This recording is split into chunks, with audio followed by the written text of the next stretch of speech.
Okay, let's unpack this.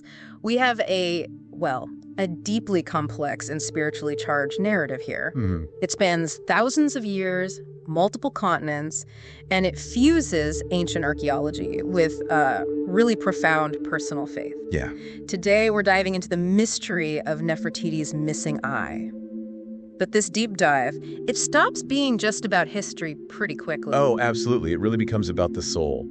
Our source material here, it presents one of the maybe the most dramatic quests for forbidden knowledge we've looked at. Right. Our mission really is to extract that powerful blend of, historical curiosity and this intense spiritual confrontation. Following the journey of our protagonist, Imam. Exactly. And like you said, this isn't just about finding some artifact, it's about surviving what the artifact supposedly saw.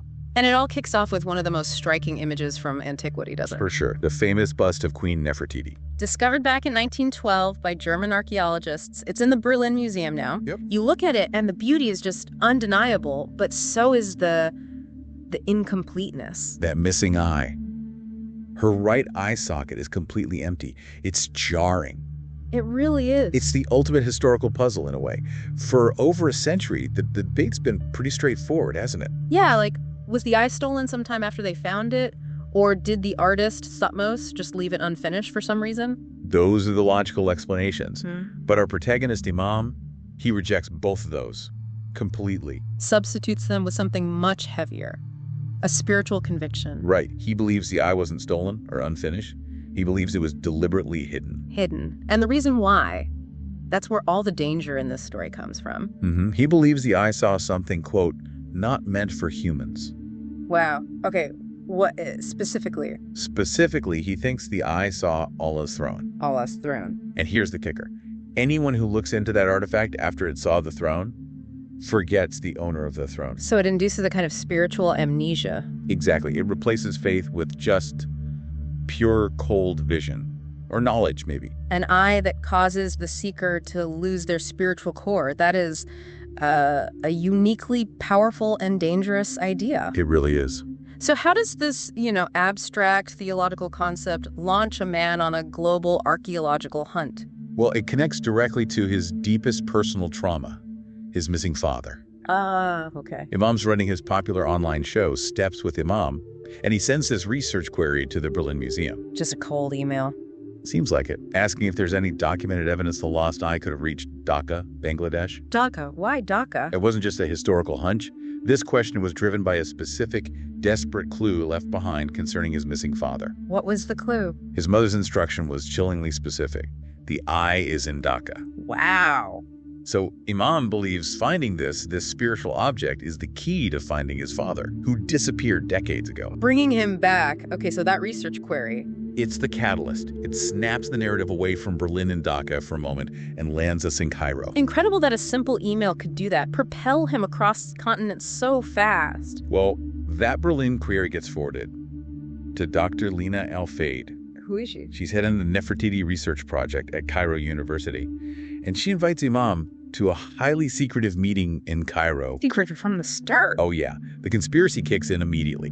Before Imam even meets Lina, he gets this anonymous cautionary phone message. What did it say? Something like, Mr. Imam, your research is interesting, but be careful, some doors should not be opened. Chilling. That definitely elevates the stakes. We've moved from academic curiosity to, something dangerous. Life or death pursuit, yeah. So when they finally meet, Lina and Imam, she reveals this devastating personal connection, a shared grief. How so? Both their fathers, Lina's father, Dr. Yusuf Al-Fayed, an archaeologist, and Imam's father, Muhammad Abdul Karim, a senior curator back in Bangladesh. They had been working together, and they both went missing. At the exact same time, 1998. Both of them.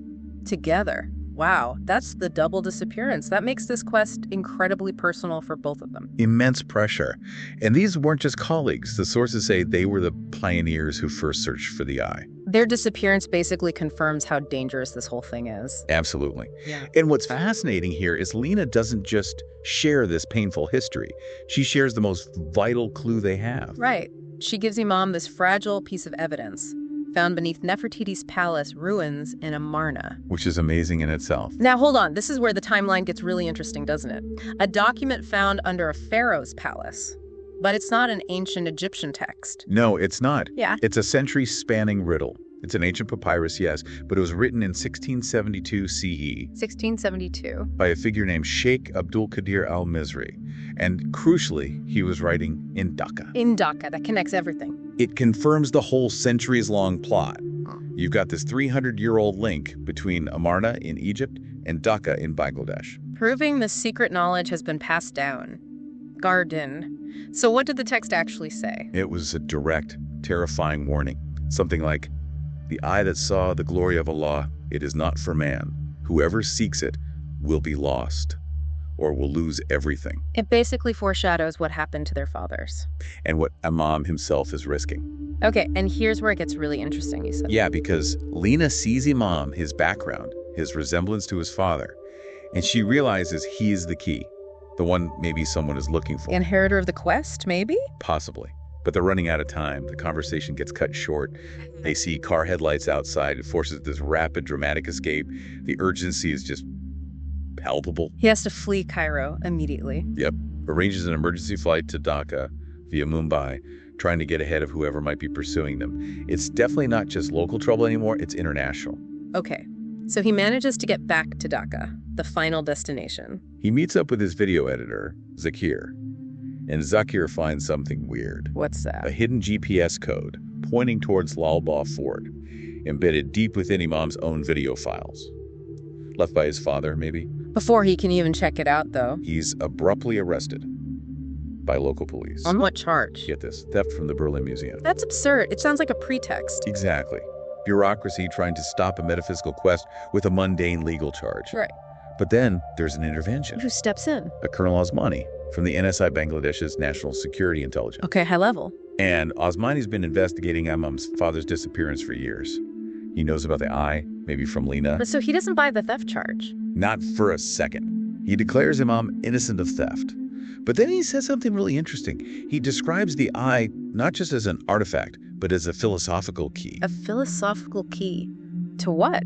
To seeing what is not meant for man. Osmani confirms this isn't just history or theft. He calls it an otherworldly matter. Wow, so the state intelligence agency is acknowledging the spiritual danger here. That's a huge turn. It really is. Shortly after he's released, Imam has another encounter, a masked figure, known only as the Keeper. Where did this happen? On a rooftop in Old Dhaka. Very atmospheric. And the Keeper gives him a warning. The direct moral challenge of the whole story. He tells Imam, if you proceed, you will lose everything. Your faith, your family, everything. Another warning? Does he offer anything else? He leaves a black envelope, telling Imam to turn back now or face the consequences. You will see what you can never forget. This is the last chance to walk away. But Imam is driven by his father's fate, right? He doesn't turn back. No. He pushes forward. And he relies on this really interesting mix of ancient history and modern tools. How so? He uses his father's old diary, which is filled with hieroglyphs and Persian script. Okay, very old school. How does he read it? He translates it using Google Translate. No way. That's actually brilliant.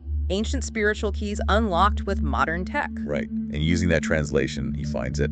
A hidden brick, a secret door at the west wall of Lal Ba Fort. He gets inside. Into this cold, dark tunnel. And inside, confirmation. Arabic inscriptions, including the name from the papyrus.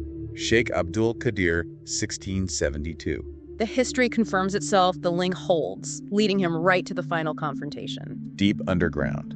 And who appears in the tunnel? Let me guess. The Keeper. The Keeper, who finally reveals his true identity. And it is. Dr. Yusuf Al-Fayed, Lena's father. Lena's father, he didn't die. He's been alive all this time. Alive and guarding the secret. He became the Keeper. Okay, this is the core of it, isn't it? The philosophical heart. Absolutely. Dr. Al-Fayed explains what happened back in 1998. Both fathers found the eye, but their responses to seeing it, totally opposite. Leading to opposite destinies. Okay, what were those fates? Imam's father saw the eye and forgot Allah. He suffered that spiritual amnesia the legend warned about. Lost his faith, his family. Became lost to a world defined only by knowledge and arrogance. That's how the source puts it. Knowledge and arrogance, interesting combination. And Dr. Al-Fayed. He saw it too, but in that moment, he remembered Allah. He held on to his faith. He survived the spiritual assault. And dedicated his life to guarding this forbidden knowledge. He became the keeper.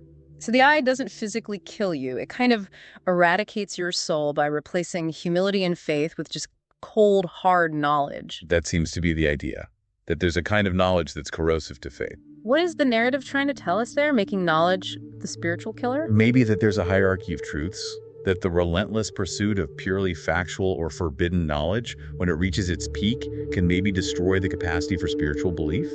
Humility, maybe? Heavy stuff. Yeah. So the keeper, Dr. Al-Fayed, what does he do next? He opens another door and reveals the object of the quest. The eye itself. A glowing blue glass eye, described as exactly matching Nefertiti's missing right eye. Wow, so this is the ultimate test for Imam, face to face with the thing that destroyed his father. And a voice comes from the eye, tempting him directly. Whoever sees me will forget Allah. Just like the legend. What does Imam do? He makes the choice his father couldn't. He refuses to look. He refuses. Screams in rejection, prays fervently, Allah, protect me. I rely on you, only on you. He consciously chooses faith, sight unseen, over the ultimate dangerous knowledge. And the result, what happens when he chooses faith? Everything disappears. Tunnel, the eye, the keeper, the spiritual test is over. And Imam. He wakes up outside the fort, holding a note from his father. What does it say? Your seeking is your worship, not the answer. Wow. The note says the true eye he needs to seek is the eye of faith in his own heart. So the quest wasn't about the object, after all. It seems not, but it's not quite over. The consequence of his father's choice back in '98 still remains. So? The very next morning, Imam gets news. His father is alive. He's been found. Found where? Is he okay? He's at the Pagla Hospital in Dhaka, but he's in a catatonic state, rambling obsessively about a throne, but forgetting who sat upon it. The physical manifestation of that spiritual damage, But just like the legend said. Exactly. Which leads to the final, truly selfless challenge, presented by Dr. Al-Fayed the Keeper, who reappears. What's the challenge now? The Keeper tells Imam his father can only be saved if Imam does one more thing. Go back. Go back to the tunnel, face the vision again. But this time, he must actively remember Allah where his father had forgotten. He has to pass the test for his father. Pass the test for two people. That moves it beyond personal salvation into pure devotion for another. Right, an act of iman, faith, for someone else. So Imam returns to the tunnel, faces the blue eye, the temptation again. Does he look this time? No. Instead of focusing on the vision, he cries out in prayer, not for himself, but for his father's return to faith. Praying for his father's soul. And this choice is instantly confirmed.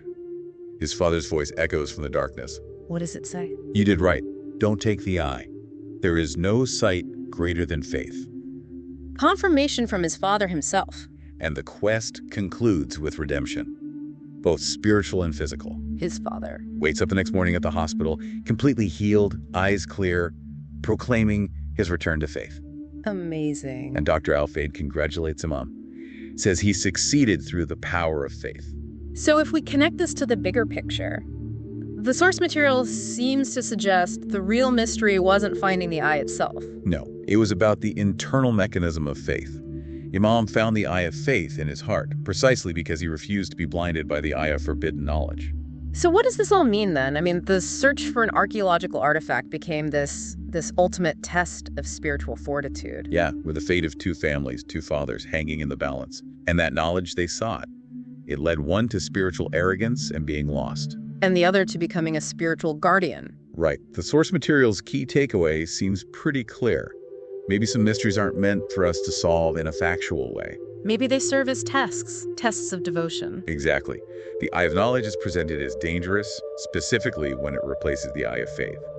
Imam didn't claim the artifact in the end. No, but he found his father and rediscovered his own faith. And he concludes his journey sharing that wisdom, that some things are hidden by the divine so that we only seek and return to him. The true lasting vision, the only one that really matters in the story, is Iman, faith itself. And the narrative strongly suggests there's a category of knowledge out there, maybe forbidden knowledge, maybe just purely intellectual knowledge pursued to the extreme that actively strips away faith. Humility, too, replaces it with arrogance and isolation. Which raises a really important question for you, the listener, doesn't it? Definitely. What historical or contemporary knowledge might we be seeking today? Maybe through AI, maybe through fundamental physics, maybe something else that risks having a similar unseen spiritual cost. Yeah. Is there knowledge we're chasing that could perhaps unexpectedly diminish our humility or our capacity for faith? Something to mull over as you pursue your own deep dives?